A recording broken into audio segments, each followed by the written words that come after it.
Subscribe करें शेखावाटी उत्कर्ष classes को और बेल आइकन पर क्लिक करें ताकि लेटेस्ट वीडियो अपडेट आपको तुरंत मिल सके। नमस्कार दोस्तों, मैं बीएल सैनी शेखावाटी उत्कर्ष क्लासेज यूट्यूब चैनल में आपका हार्दिक स्वागत है। दोस्तों, हमें संविधान पढ़ रहे थे और संविधान में हमने भारत रत्न भी पढ़ लिया है, यानी हमने पुरस्कार भी पढ़ लिए हैं और संविधान में हमने मौलिक अधिकार है ये जितने भी पढ़ लिए हैं। दोस्तों, आज हमारा संविधान में एक छोटा सा टॉपिक है राष्ट्रीय प्रतीक चिन्ह कि राष्ट्रीय प्रतीक चिन्ह क्या है, यानी राष्ट्रीय प्रतीक क्या है। तो उनमें सबसे पहले आज बात करते हैं राष्ट्रगान की। सबसे पहले राष्ट्रगान की बात करते हैं। राष्ट्रगान है, यह सबसे पहले गाया कब गया था, यह सबसे पहले कब गाया गया था, पहली बात। तो राष्ट्रगान सबसे पहले यह गाया कब गया था, तो ये 26 दिसंबर 1911 ईस्वी में गाया गया था। कहां पर गाया गया था, तो कांग्रेस के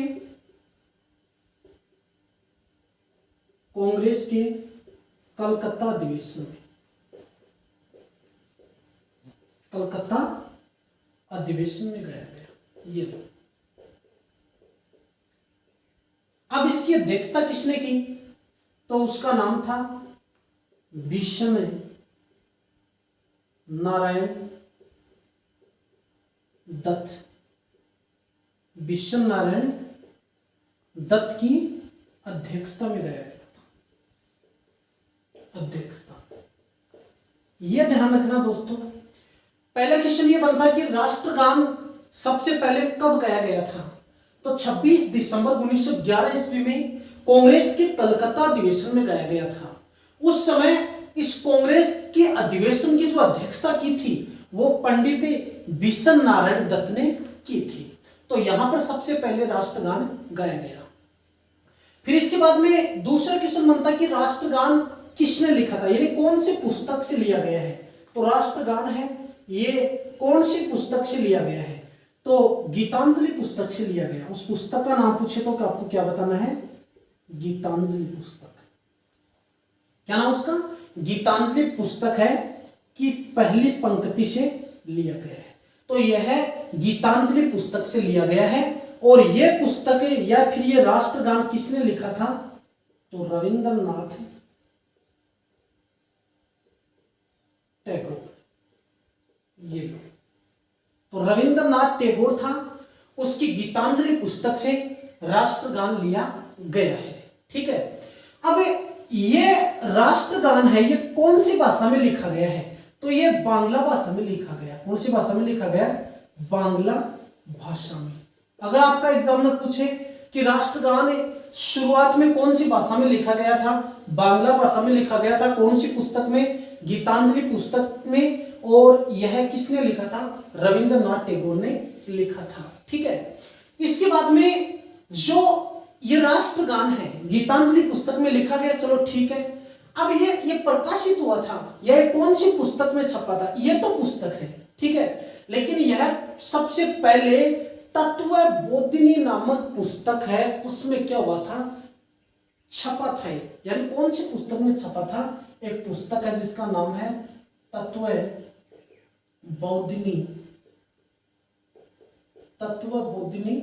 पुस्तक। ये पुस्तक में छप गया था। ठीक है, जबकि भारत भाग्य विधाता, भारत भाग्य विधाता में यह क्या हुआ था, प्रकाशित हुआ था। ये लो, इस बात को ध्यान रखना दोस्तों। क्वेश्चन यहां से क्या बनेगा, फिर से बोल रहा हूं मैं कि राष्ट्रगान है ये रविंद्रनाथ टैगोर की गीतांजलि पुस्तक है, उसकी पहली पंक्ति से लिया गया है। और यह तत्वबोधिनी नामक पुस्तक में सबसे पहले छपा था। आपसे पूछेगा कि यह कौन सी पुस्तक में सबसे पहले छपा, तो तत्वबोधिनी नामक पुस्तक में छपा था। और लिया कौन सी पुस्तक से गया, गीतांजलि से। और भारत भाग्य विधाता में यह क्या हुआ था, यानी भारत भाग्य विधाता शीर्षक में यह सर्वप्रथम क्या हुआ था, प्रकाशित हुआ था। कौन? राष्ट्रीय गान। चलो दोस्तों यहां तक तो बात ठीक है। अब इसके बाद में इसको मैं एक बार मिटाता हूं। आगे बात करते हैं कि जो राष्ट्रगान है ये सबसे पहले गाया गया, फिर इसके बाद में बांग्ला भाषा में सबसे पहले गाया गया था और लिखा भी बांग्ला भाषा में गया। फिर इसका सबसे पहले अंग्रेजी में अनुवाद किसने किया? यानी इसका सबसे पहले अंग्रेजी अनुवाद। ये क्वेश्चन वेरी मोस्ट दोस्तों कि राष्ट्रगान का सबसे पहले अंग्रेजी में जो अनुवाद किया था ये 1919 ईस्वी में किया गया था। कब किया गया था? 1919 ईस्वी में किया गया था। और स्वयं किसने किया था? रविंद्रनाथ टैगोर ने किया था। किसने किया था? रविंद्रनाथ टैगोर ने किया था। अच्छा क्वेश्चन बनता है यहां से, वेरी इंपॉर्टेंट क्वेश्चन बनता है कि राष्ट्रगान शुरुआत में बांग्ला भाषा में था और इसका अंग्रेजी में अनुवाद रविंद्रनाथ टैगोर ने ही किया था। और किसमें किया था? The morning song of India में। किसमें किया था दोस्तों? The morning song of India में। ये लो पूछेगा कि इसका अंग्रेजी में अनुवाद किसमें किया गया था? The morning song of India में। कब किया गया था? 1919 ईस्वी में। और किसने किया था? रविंद्रनाथ टैगोर ने किया था। फिर इसके बाद में अगला क्वेश्चन और बनता है राष्ट्रगान से कि राष्ट्रगान है इसकी सर्वप्रथम धुन, यानी इसकी प्रथम या इसकी पहली बार धुन, इसकी पहली बार धुन, तो इसकी पहली बार धुन किसने बनाई थी? तब यहां पर आएगा राम सिंह ठाकुर। क्या आ जाएगा? राम सिंह ठाकुर। तो कहने का मतलब है इसकी सबसे पहले धुन किसने बनाई थी? राम सिंह ठाकुर ने बनाई थी। और ये धुन किस भाषा में सबसे पहले बनाई गई थी? बांग्ला भाषा में बनाई गई थी। इंपॉर्टेंट क्वेश्चन क्या बना कि इसका अंग्रेजी में अनुवाद भी किसने किया? रविंद्रनाथ टैगोर ने। कब किया? 1919 में किया। किसमें किया? The morning song of India में किया। राष्ट्रगान की सर्वप्रथम धुन है वो राम सिंह ठाकुर ने बनाई। और कौन सी भाषा में बनाई थी दोस्तों? बांग्ला भाषा में बनाई थी। फिर इसके बाद में आगे बात करते हैं कि जो राष्ट्रगान है, अगला पॉइंट और भी क्या बनता है कि जो राष्ट्रगान है हमारा, इस राष्ट्रगान को राष्ट्रीय गान का दर्जा किसने दिया? हमारे संविधान सभा ने दिया। किसने दिया था? संविधान सभा ने। तो संविधान सभा थी, इसने इसे राष्ट्रीय गान का जो दर्जा दिया गया था, वो नहीं कहने का मतलब है इसे राष्ट्रीय गान, इसे राष्ट्रीय गान का दर्जा पूछे तो इसे राष्ट्रीय गान का दर्जा कब दिया गया था? 24 जनवरी 1950 ईस्वी में दिया गया था। तो ध्यान रखना दोस्तों कि ये जनगण मन है, ये राष्ट्रीय गान है हमारा। और जनगण मन को राष्ट्रीय गान का दर्जा संविधान सभा ने 24 जनवरी 1950 ईस्वी को दिया था। और ये स्थायी रूप से लागू कब हो गया था? 26 जनवरी 1950 ईस्वी में पूर्ण रूप से लागू हो गया था। ठीक है दोस्तों, ये हमारा क्या है? जनगण मन राष्ट्रीय गान है, जो किसने लिखा था? रविंद्रनाथ टैगोर ने लिखा था। ठीक है। दूसरी बात दोस्तों, मैं आपको बात बता दूं कि राष्ट्रीय गान है, इस राष्ट्रीय गान या जनगण मन है, इसके कुल 5 पद है। इसमें कुल कितने पद है? 5 पद है। जबकि पहले पद को ही राष्ट्रीय गान का दर्जा दिया गया। तो पूछ सकता है कि इसमें कुल कितने पद है? 5 पद है। जबकि 5 पदों में जो प्रथम पद है उसको ही राष्ट्रीय गान का दर्जा दिया है।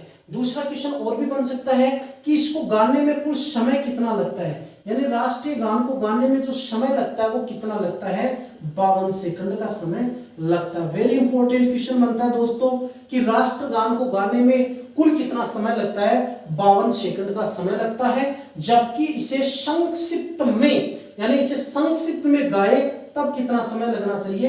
20 सेकंड का समय लगता है। अब यहां से क्वेश्चन फंस गया कि इसे संक्षिप्त में गाते समय कितना समय लगता है? 20 सेकंड का। वो कैसे लगता है? जब कोई शोक की बात आ जाए, जब कोई शोक की बात आ जाए तो इसकी पहली व अंतिम लाइन गाई जाती है और मात्र कितना समय लगता है? 20 सेकंड का। जबकि सामान्य तौर पर इसे गाने में कुल कितना समय लगता है? 52 सेकंड का समय लगता है। किसमें लगता है दोस्तों? राष्ट्रीय गान या जनगण मन में। ठीक है, यह हमारा राष्ट्रीय गान क्या हुआ? समाप्त हुआ। आगे बात करते हैं। अब इसके बाद में राष्ट्रगान कंप्लीट हो गया। अगला जो पॉइंट बनेगा वो कौन सा बनेगा? राष्ट्रीय गीत की बात करते हैं। किसकी बात करते हैं? राष्ट्रीय गीत की बात करते हैं। देखो, अब पहली बात, राष्ट्रीय गीत क्या है? पहले इंपॉर्टेंट क्वेश्चन, राष्ट्रीय गीत क्या है? यानी हमारा राष्ट्रीय गीत कौन सा है? वंदे मातरम। ये पहला क्वेश्चन तो यही बना कि हमारा राष्ट्रीय गीत कौन सा है? वंदे मातरम है। दूसरा क्वेश्चन ये बनता कि वंदे मातरम किसने लिखा था? तो यह किसने लिखा था? बंकिम चंद्र चटर्जी ने। ये दूसरा क्वेश्चन ये बना। कौन सी पुस्तक में लिखा? तो उस पुस्तक का नाम क्या है? आनंद मठ। ये लो, कौन सी पुस्तक में लिखा है? आनंद मठ में लिखा। कहने का मतलब है राष्ट्रीय गीत कौन सा? वंदे मातरम है। और ये किसने लिखा था? बंकिम चंद्र चटर्जी ने लिखा। कौन सी उपन्यास में, कौन सी पुस्तक में? आनंद मठ में लिखा है। ठीक है, फिर इसके बाद में वंदे मातरम सबसे पहले गाया कब गया? यानी यहां से क्वेश्चन बनता है पहली बार गाया गया, तो यह पहली बार कब गाया गया था? अच्छा क्वेश्चन बनता है। तो यह पहली बार सन 1896 ईस्वी में गाया गया था। और किसने गाया था? तो इसको भी किसने गाया था? सबसे पहले रविंद्रनाथ टैगोर ने गाया था। वेरी इंपॉर्टेंट क्वेश्चन बनता है दोस्तों यहां से कि वंदे मातरम सबसे पहले 1896 ईस्वी में गाया गया था। और यह चल रहा था कांग्रेस का। यह चल रहा था दोस्तों क्या? कांग्रेस है। और यह कांग्रेस का कलकत्ता अधिवेशन था। यह भी कौन सा था? यह भी कलकत्ता अधिवेशन ही था। यानी यह भी क्या था? कलकत्ता अधिवेशन था। और इस कलकत्ता अधिवेशन की अध्यक्षता किसने की थी? तो अब आपको बताना, रहीमतुल्ला साहनी ने की थी। क्वेश्चन क्या बना देखो कि राष्ट्रगीत है, राष्ट्रगीत कौन सा है? वंदे मातरम। किसने लिखा? बंकिम चंद्र चटर्जी ने। कौन से पुस्तक है या कौन से उपन्यास से? आनंद मठ से। बता दोगे? फिर इसके बाद में पूछेगा कि राष्ट्रगीत को कांग्रेस के कौन से अधिवेशन में सबसे पहले गाया गया? या राष्ट्रगीत को सबसे पहले गाया गया कांग्रेस के कलकत्ता अधिवेशन में। और कब गाया गया? 1896 ईस्वी में। और उस समय इसकी अध्यक्षता किसने की थी? रहीमतुल्ला साहनी ने। और सबसे पहले इसको गाया किसने? तो आपको बताना, रविंद्रनाथ टैगोर ने। बिल्कुल कंफ्यूज नहीं होना है दोस्तों। कई लड़के कंफ्यूज हो जाएंगे कि इसने तो राष्ट्रगान लिखा था। बिल्कुल सही बात है, परंतु इसी व्यक्ति ने इस गीत को भी सबसे पहले गाया था। सबसे पहले गाया तो रविंद्रनाथ ने, जबकि लिखा किसने था? किसने लिखा था? तो बंकिम चंद्र चटर्जी ने। अच्छा, कौन सी भाषा में लिखा गया था? यहां से क्वेश्चन भी बन सकता है। तो यह संस्कृत भाषा में लिखा गया है। कौन सी भाषा में? संस्कृत भाषा में। अच्छा क्वेश्चन बनता है कि वो वंदे मातरम या राष्ट्रीय गीत कौन सी भाषा में लिखा गया है? संस्कृत भाषा में लिखा गया है। ठीक है, फिर इसके बाद में आगे क्वेश्चन बनता है कि जो वंदे मातरम है, इस वंदे मातरम से दूसरा क्वेश्चन यहां से और भी बनता है कि वंदे मातरम, चलो यहां तक तो ठीक है, बंकिम चंद्र चटर्जी ने लिखा, इसमें लिखा गया, कोई बात नहीं है। दूसरा क्वेश्चन बनता है कि इसका अंग्रेजी में, सबसे पहले इसका अंग्रेजी में अनुवाद किसने किया था? अंग्रेजी अनुवाद। जैसे हमने राष्ट्रगान की बात की थी, उसका सबसे पहले अंग्रेजी में अनुवाद स्वयं टैगोर ने किया था। जबकि इसका सबसे पहले अंग्रेजी में अनुवाद किसने किया था? अरविंद घोष ने किया था। किसने किया था? अरविंद घोष ने किया था। अच्छा क्वेश्चन बनता है कि वंदे मातरम या राष्ट्रीय गीत का सबसे पहले अंग्रेजी में अनुवाद किसने किया था? अरविंद घोष ने किया था। ठीक है, फिर इसके बाद में दूसरा क्वेश्चन और भी बनता है कि जो राष्ट्रीय गीत है या वंदे मातरम है, इसे राष्ट्रीय गीत कब घोषित किया गया, यानी इसे राष्ट्रीय गीत कब घोषित किया गया था।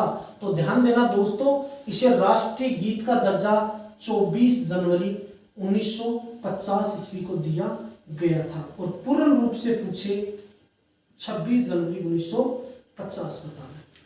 अच्छा क्वेश्चन बनता है कि वंदे मातरम को राष्ट्रीय गीत का दर्जा कब दिया गया था, 24 जनवरी 1950 ईस्वी में, और यह पूर्ण रूप से अस्तित्व में कब आता है, 26 जनवरी 1950 ईस्वी में आया था। फिर इसके बाद में अगला क्वेश्चन बनता है कि जो राष्ट्रीय गीत है इसे गाने में कुल कितना समय लगता है। तो इसे गाने में कुल कितना समय लगता है, 65 सेकंड का समय लगता है। वेरी इंपॉर्टेंट क्वेश्चन बनता है, आपसे पूछेगा आपका एग्जामिनर कि वंदे मातरम को या राष्ट्रीय गीत को गाने में कुल कितना समय लगता है, 65 सेकंड का समय लगता है। अब यहां तक तो बात होगी। दूसरी बात है, राष्ट्रीय गीत की सबसे पहले धुन किसने बनाई थी, यानी राष्ट्रीय गान इसकी राष्ट्रीय गीत की सबसे पहले धुन है, ये धुन किसने बनाई थी या सबसे पहले इसकी धुन तैयार किसने की थी। तो उस व्यक्ति का नाम क्या है, यानी इसकी सबसे पहले धुन बनाने वाले व्यक्ति का नाम क्या है, तो जमाल सेन था। यानी कहने का मतलब है, यहां पर लिख रहा हूं मैं जमाल सेन। ये जमाल सेन था, ये राजस्थान का था दोस्तों। कहां का था, राजस्थान का। तो इस जमाल सेन ने राष्ट्रीय गीत की सबसे पहले धुन बनाई थी। किसने, जमाल सेन ने। कहां का था, राजस्थान का था।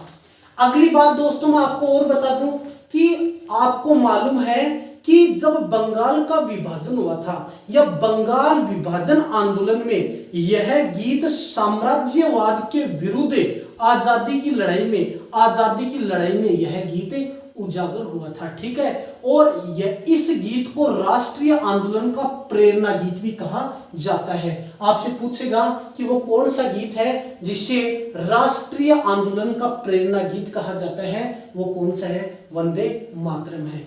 दूसरी बात दोस्तों मैं आपको बता दूं, वर्तमान में जो आकाशवाणी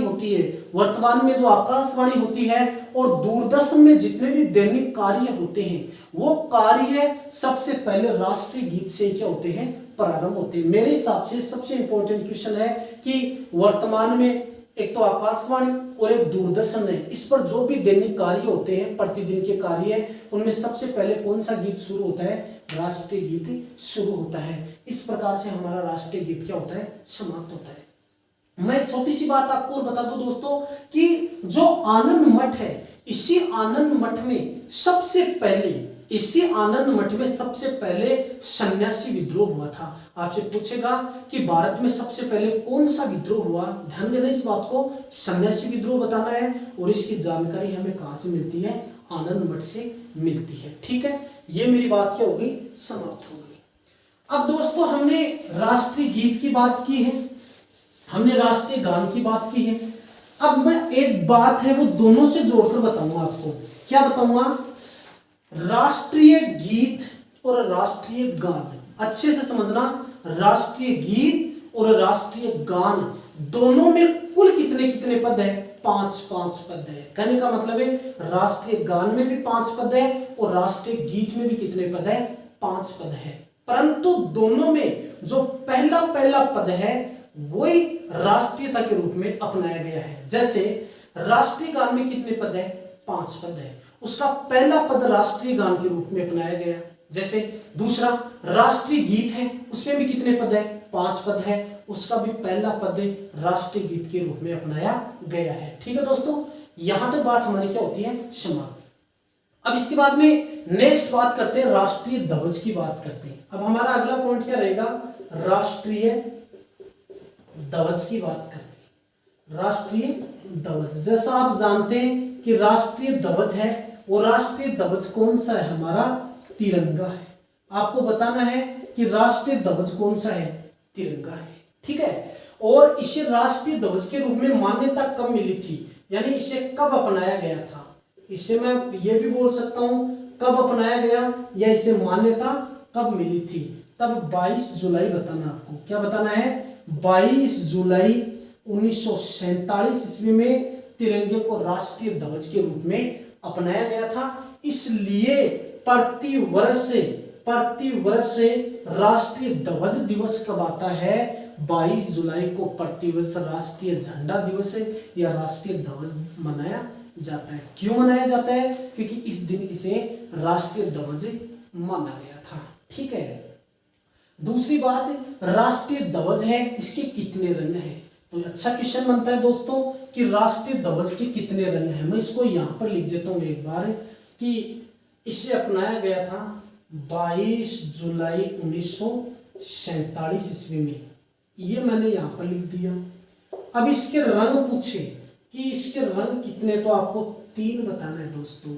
यानी राष्ट्रीय ध्वज के कुल कितने रंग बताने हैं आपको? 3 रंग बताने हैं। अब वो 3 रंग में आपको एक झंडा बना देता हूँ, यहाँ पर समझ में आ जाएगा।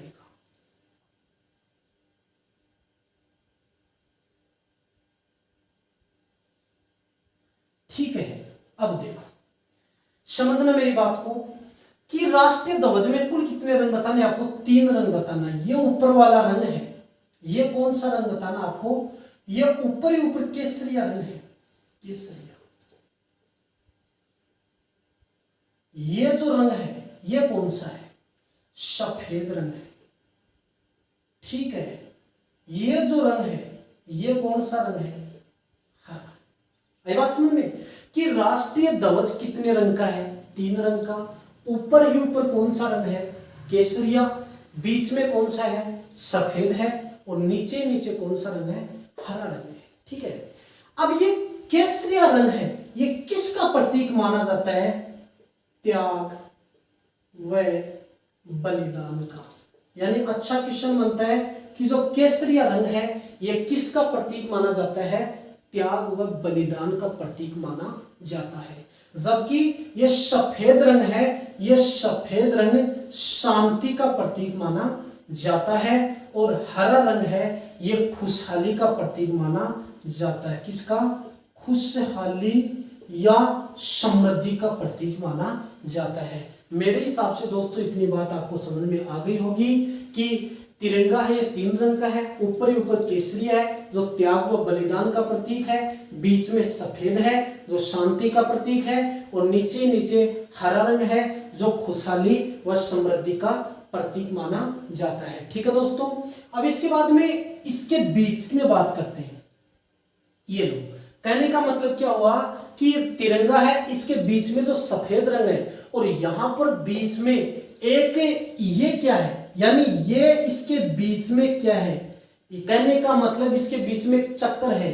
यानी इसके बीच में क्या है? चक्कर है। और ये चक्कर कितने तिल्लियों का है? 24 तिल्लियों का। 24 तिल्लियां है। अब यहां से अच्छा क्वेश्चन बना कि राष्ट्रीय ध्वज के बीच में एक क्या है? चक्कर है। और इस चक्कर के कहने का मतलब जैसे मान लो कि इस प्रकार से इसमें क्या है? तिल्लियां है। इस प्रकार से इसमें क्या है?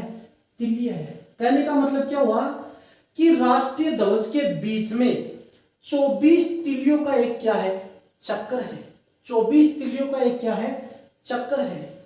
अब ये जो चक्र है, ये चक्र तो किसका प्रतीक माना जाता है? तो ये चक्र तो महात्मा बुद्ध के 24 गुणों का प्रतीक माना जाता है।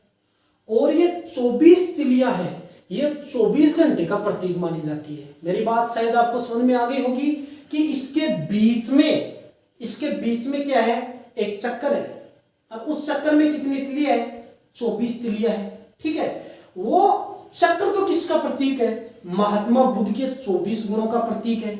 जबकि वो 24 तिलियां किसका प्रतीक है? 24 घंटे का प्रतीक है। ठीक है। और प्रत्येक तिल्ली के बीच में 15 डिग्री का क्या बनता है?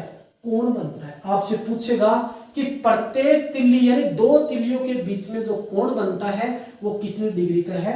15 डिग्री का कोण बनता है। शायद दोस्तों मेरे हिसाब से ये बात आपको समझ में आ गई होगी। मैं यहां तक बता दिया। अब इसको एक बार जरा मिटाता हूं। अब देखो, ये हमने बात की कि राष्ट्रीय ध्वज इतने रंग का है, ये बात हमने कंप्लीट की।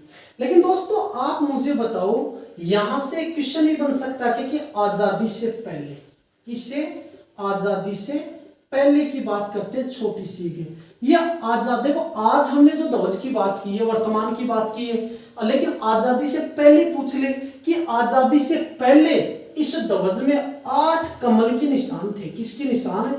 8 कमल के निशान थे। वेरी इंपॉर्टेंट क्वेश्चन बनता है।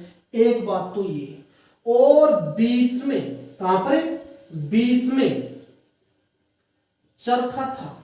चरखा गांधी जी ना, गांधी जी का चरखा था। मेरी बात समझ में शायद आपको। देखो वर्तमान में है ना कि ये 3 रंगों का है और बीच में अशोक चक्र है, कंप्लीट। लेकिन आजाद हुआ था उससे पहले की बात करें, आजादी से पहले इसमें 8 कमल के निशान थे। कितने कमल के निशान? 8 कमल के निशान थे।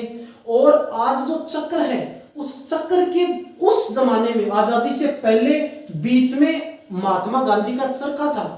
आज तो अशोक चक्र है और पहले क्या था? चरखा था। एक बात। दूसरी बात, गुलाम भारत में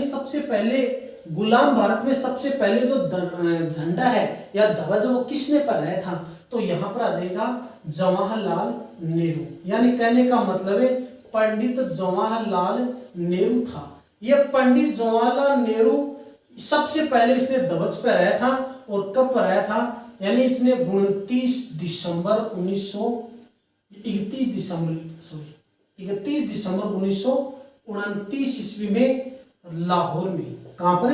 लाहौर में। और ये लाहौर वर्तमान में पाकिस्तान में चला गया है। और कौन सी नदी के किनारे स्थित है?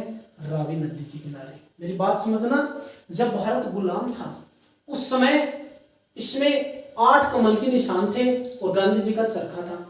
उस गुलाम भारत में सबसे पहले हमारा ध्वज है, ये किसने फहराया था? जवाहरलाल नेहरू ने फहराया था। और 31 दिसंबर 1929 ईस्वी में रात की 12 बजे लाहौर में रावी नदी के किनारे फहराया था। एक बात आपको मैं ये भी बता दूं,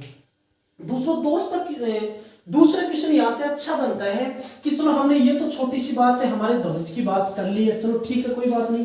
अब एक क्वेश्चन और बनता है, क्या ध्वज को आम नागरिक पहना सकता है? क्या ध्वज को आम नागरिक पहना सकता है? क्या उसका अधिकार है? अगर उसका अधिकार है तो ये कौन सा अधिकार है?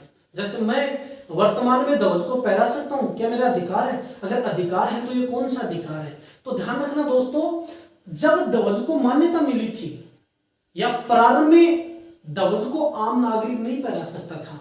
कोई आम नागरिक को ध्वज पहनाने का कोई अधिकार नहीं था, सिर्फ सरकार को पहनाने का अधिकार था। अब होता क्या है, एक व्यक्ति था नवीन जिंदल। उस व्यक्ति का नाम क्या था? नवीन जिंदल। ध्यान देना, वेरी इंपॉर्टेंट बात है। अब नवीन जिंदल उस जमाने में एक उद्योगपति था। क्या था? उद्योगपति था। यह उस जमाने में उद्योगपति था और उस जमाने में यह भारत का क्या था? सांसद भी था। क्या था? भारत का सांसद था। यानी नवीन जिंदल नाम का सांसद उस जमाने में उद्योगपति था। अब नवीन जिंदल क्या करता है? अपनी रिपोर्ट पेश करता है, यानी आवाज उठाता है, क्या राष्ट्रीय ध्वज आम नागरिक नहीं पहना सकता? उसने प्रतिक्रिया दी कि आम नागरिक को भी राष्ट्रीय ध्वज फहराने का अधिकार होना चाहिए। तब इसी की रिपोर्ट को देखते हुए सुप्रीम कोर्ट ने, यानी सुप्रीम कोर्ट ने निर्णय लिया कि आज के बाद में आम व्यक्ति भी ध्वज पहरा सकता है। समझ में आ रही मेरी बात? आम नागरिक भी ध्वज पहरा सकता है, ठीक है, परंतु शर्त क्या होनी चाहिए कि वो रात को नहीं पहरा सकता।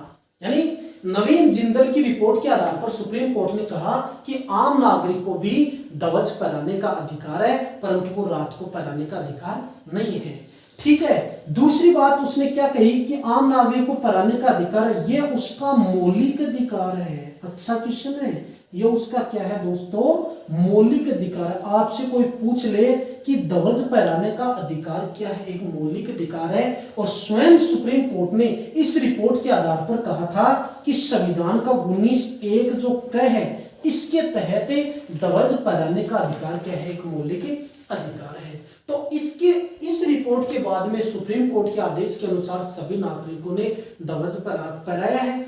अब फिर इसके बाद में 2009 ईस्वी की बात आ जाती है। 2009 ईस्वी में पुनः सुप्रीम कोर्ट ने एक आदेश दिया कि आम नागरिक है, आम नागरिक रात को भी ध्वज फहरा सकता है।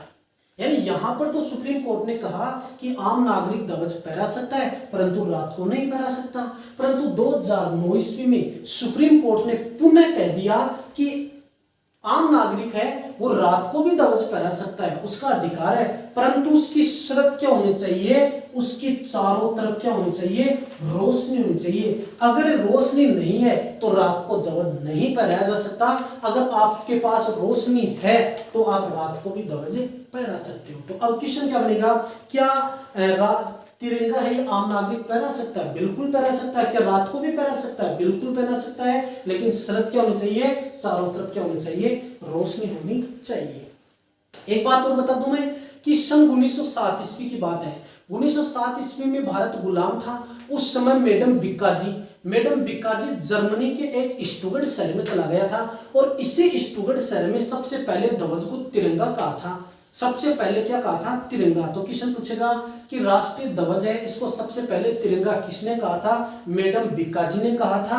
और कहां पर कहा था? जर्मनी के शहर स्टुटगार्ट में कहा था। इसलिए राष्ट्रीय ध्वज है, इसकी जननी किसे कहा जाता है? मैडम बिक्काजी को कहा जाता है। तो मैं यहां से 2 क्वेश्चन बता दूं आपको। यहां तक तो शायद मेरी बात समझ में आपको आ गई होगी दोस्तों। आगे देखो, आगे बात करते हैं छोटी सी के। एक तो हमने बात किसकी की, हमने मैडम बिक्काजी की बात की। किसी की? मैडम बिक्काजी। ये लो, ठीक है। एक तो हमने बात में किसकी की, मैडम बिक्काजी की बात की। और एक किसकी की, पिंगली वंकैया। ये 2 व्यक्ति है। आपसे पूछे कि राष्ट्रीय ध्वज की जननी किसे कहा जाता है, तो मैडम बिक्काजी बताना है आपको, ठीक है। और आपसे क्वेश्चन पूछे कि जो राष्ट्रीय ध्वज है इसकी डिजाइन किसने तैयार की थी, डिजाइन, तो इसकी डिजाइन तैयार किसने की थी, पिंगली वंकैया ने। यह तो डिजाइन तैयार करता है और इसे राष्ट्रीय ध्वज की जननी कहा जाता है, ठीक है। हमने राष्ट्रीय ध्वज पढ़ लिया है और हमने राष्ट्रीय गान पढ़ लिया है और हमने राष्ट्रीय गीत पढ़ लिया है, ठीक है दोस्तों। अब इसके बाद में हम एक बात और करते हैं, छोटी छोटी बात है वो भी साथ के साथ देखते चलो। एक बात करते हैं कि राष्ट्रीय समत क्या है, राष्ट्रीय समत। तो आपको राष्ट्रीय समत पूछे तब आप क्या करोगे, शक समत करोगे। तो यहां पर आप क्या कर दोगे, शक समत बताना है। अच्छा क्वेश्चन है, छोटे छोटे क्वेश्चन है दोस्तों। राष्ट्रीय समत क्या है, शक समत है, ठीक है। और इसे राष्ट्रीय समत का दर्जा कब दिया गया था, तो इसे राष्ट्रीय समत का दर्जा कब दिया गया था, 22 मार्च 1950 ईस्वी में इसे राष्ट्रीय समत का दर्जा दिया गया था। और यह शक समत है, यह दोस्तों कनिष्क ने चलाई थी। यानी कनिष्क था, कौन से वंश का था, ये कुषाण वंश का था। कौन से वंश का, कुषाण वंश का था। वेरी इंपॉर्टेंट क्वेश्चन बनता है कि शक समत है, इस शक समत की शुरुआत कब हुई थी, तब आपको बताना 78 ईस्वी में। मेरी बात समझ में आई, शक समत की शुरुआत कब हुई, 78 ईस्वी में। शक समत किसने चलाया, कनिष्क ने। कौन से वंश का था, कुषाण वंश का। इसी शक समत को राष्ट्रीय समत का दर्जा दिया गया था 22 मार्च 1950 ईस्वी में। अतः वर्तमान में हमारा राष्ट्रीय समत कौन सा है, शक समत है, ठीक है। दूसरी बात मैं आपको एक और बता दूं कि इसी 22 मार्च को प्रतिवर्ष से अंतरराष्ट्रीय जल दिवस भी आता है। आपसे पूछे अंतरराष्ट्रीय जल दिवस कब आता है, 22 मार्च को, और अंतरराष्ट्रीय पृथ्वी दिवस कब आता है, 22 अप्रैल को आता है। दोनों बात ध्यान रखना, 22 मार्च को राष्ट्रीय जल दिवस है और 22 अप्रैल को विश्व पृथ्वी दिवस आता है।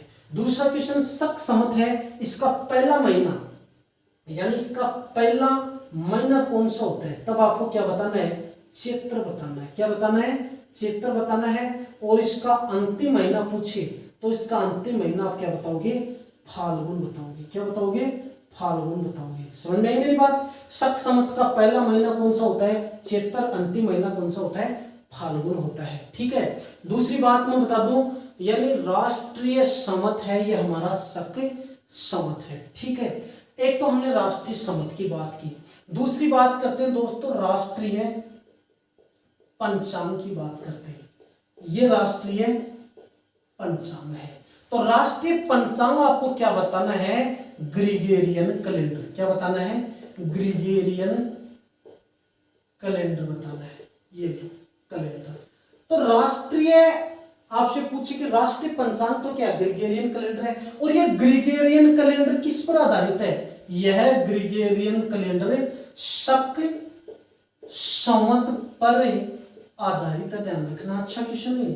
तो ग्रिगोरियन कैलेंडर वर्तमान में हमारा राष्ट्रीय यानी राष्ट्रीय पंचांग है, और ये किस पर आधारित है? इस शक संवत पर आधारित है। और इसे राष्ट्रीय पंचांग का जो दर्जा मिला था, इसे भी कब मिला था? 22 मार्च को, परंतु यहाँ पर सन आ जाएगी 1957 ईस्वी में। इसे 22 मार्च 1950 में और इसे 22 मार्च 1957 ईस्वी में राष्ट्रीय पंचांग का दर्जा दिया गया था। ठीक है दोस्तों, यहां तक हमारी बात क्या होती है? समाप्त होती है।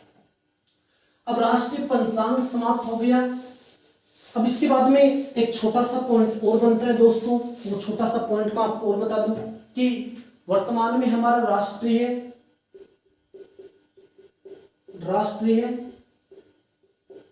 प्रतीक चिन्ह क्या है? तो राष्ट्रीय प्रतीक चिन्ह क्या है? तो हमारा राष्ट्रीय प्रतीक चिन्ह पूछे तब आप यहां पर क्या बताओगे? अशोक स्तंभ बताओगे।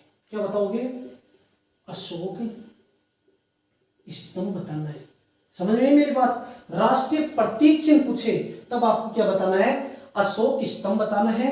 और ये अशोक स्तंभ कहां से लिया गया है? सारनाथ से लिया गया। कहां से लिया गया? और सारनाथ वर्तमान में कहां पर पड़ता है? उत्तर प्रदेश में पड़ता है। इसी सारनाथ में सबसे पहले महात्मा बुद्ध ने अपना उपदेश दिया था। यानी पूछे कि महात्मा बुद्ध ने सबसे पहले अपना उपदेश दिया था सारनाथ में। सारनाथ कहां पर पड़ता है? उत्तर प्रदेश में। और इसी सारनाथ से अशोक स्तंभ लिया गया है, जो वर्तमान में हमारा राष्ट्रीय प्रतीक चिन्ह है। और इसी अशोक स्तंभ को राष्ट्रीय प्रतीक चिन्ह का जो दर्जा दिया गया था, ये कब दिया गया था? 26 जनवरी 1950 ईस्वी में। पूछेगा अशोक स्तंभ हमारा राष्ट्रीय प्रतीक चिन्ह है, इसे दर्जा कब दिया गया संविधान में? 26 जनवरी 1950 ईस्वी में। कहां से लिया गया था? सारनाथ, जो कहां पर पड़ता है? उत्तर प्रदेश में पड़ता है। दूसरी बात करते हैं, इसका जो शीर्ष भाग है, कौन सा? शीर्ष भाग है, यानी अशोक स्तंभ है, इसका जो शीर्ष भाग है, इस पर 4 शेर है, ये 4 सिंह की आकृति है। अशोक स्तंभ का जो शीर्ष भाग है, इस पर 4 सिंह की आकृति है। और वो 4 सिंह है वो एक दूसरे को पीट करके दिखाई पड़ते हैं।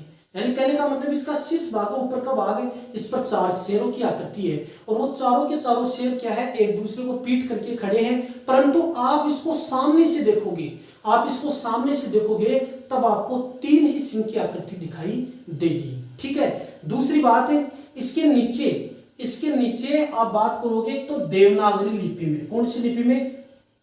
देवनागरी लिपि की बात करता हूं। इस देवनागरी लिपि में राष्ट्रीय वाक्य क्या लिखा हुआ है? सत्यमेव जयते लिखा हुआ है। तो कहने का मतलब है अशोक स्तंभ है, इसके नीचे देवनागरी लिपि में राष्ट्रीय वाक्य सत्यमेव जयते लिखा हुआ है। और यह सत्यमेव जयते किससे लिया गया है? मुंडकोपनिषद से। किससे?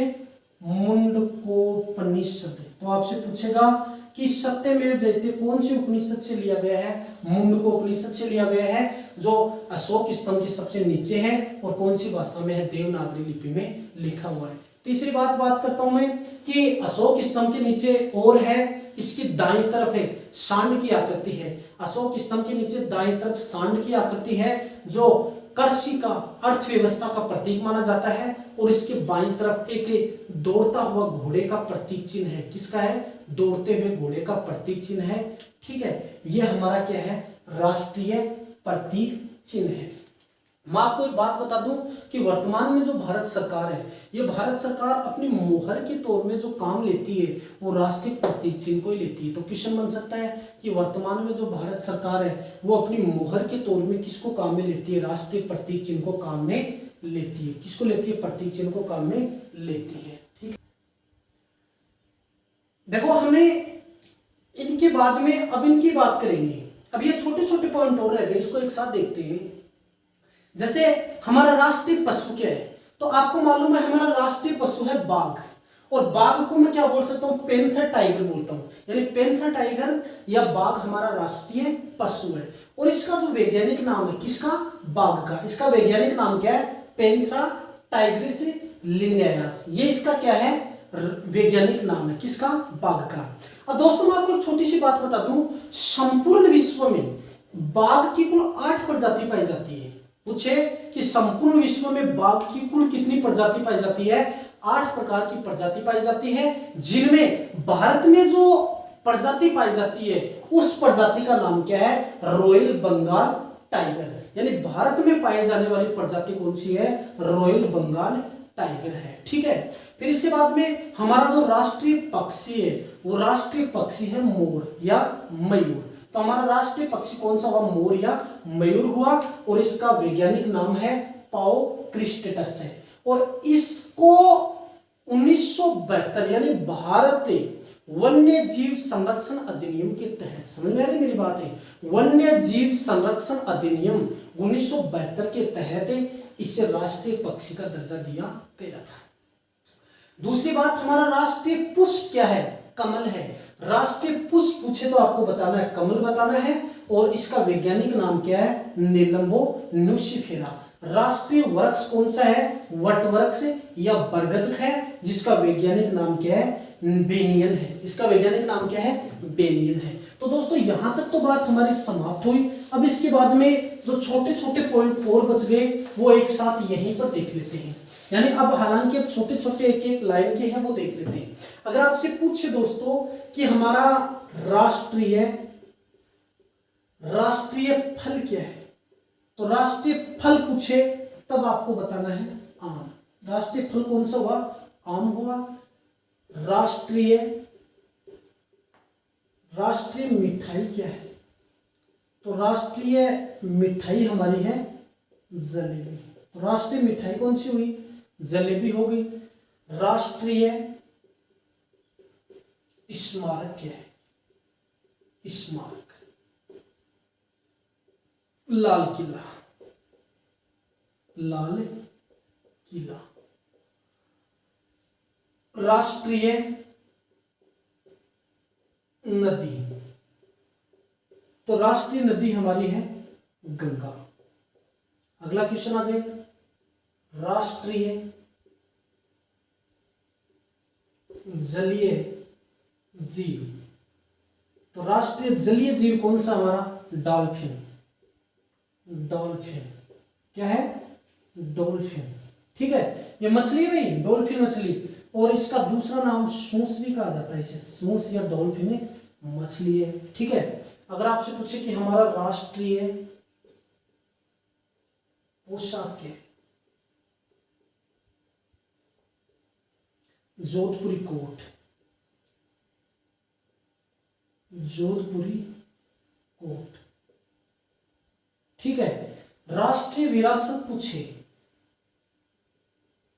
राष्ट्रीय विरासत, तो राष्ट्रीय विरासत हमें क्या बताना है? हाथी बताना है। राष्ट्रीय विरासत हमें क्या बताना है?